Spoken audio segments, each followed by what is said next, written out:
Promozione delle cure palliative e dell'assistenza sanitaria alle persone affette da malattia terminale o inguaribile, divieto di eutanasia omissiva e commissiva e istituzione di un albo per i cosiddetti caregivers, coloro che si prendono cura dei malati. Sono i punti cardine di un progetto di legge regionale presentata dai consiglieri Nicola Finco, Fabiano Barbisana e Stefano Valdegamberi, in risposta a quella pro-eutanasia d'iniziativa popolare, forte di 9.000 firme raccolte in Veneto e depositate in regione il 30 giugno. Io ho visto persone che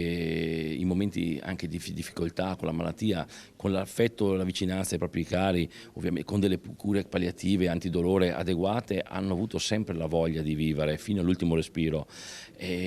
Non vorrei che intraprendessimo una strada delle scorciatoie. Oggi diventa comodo anche forse un risparmio di costi cercare di eliminare gli scarti, una società che guarda solo la vita quando si è efficiente, forte. Il Veneto è la prima regione d'Italia ad esaminare un progetto di legge sul suicidio assistito e si preannuncia un dibattito piuttosto duro a giudicare dagli slogan che accompagnano la presentazione della legge contro l'eutanasia presentata dai 3 consiglieri regionali di Area Lega, che sintetizzano il tema definendolo un confronto tra cultura della vita contro cultura della morte, un paio di mani che stringono quelle di un'anziana da una parte, il lettino in cui si praticano le iniezioni letali ai condannati a morte dall'altra. Io sono dell'idea che la vita è ancora un valore unico, va difesa fino alla fine e soprattutto oggi quello che c'è veramente bisogno è di aumentare, di sostenere quelle che sono le cure domiciliari. Non può essere la morte la soluzione del male.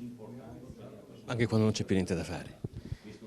Ma ovviamente bisogna sempre verificare situazione per situazione, però ricordiamoci che in alcuni paesi che 20 anni fa sono partiti con il suicidio medicalmente assistito, oggi viene praticata l'eutanasia anche ai bambini sotto i 12 anni e addirittura esiste in Olanda l'eutanasia di coppia, quindi 2 anziani quando vogliono, anche se non hanno determinate patologie, possono chiedere di morire.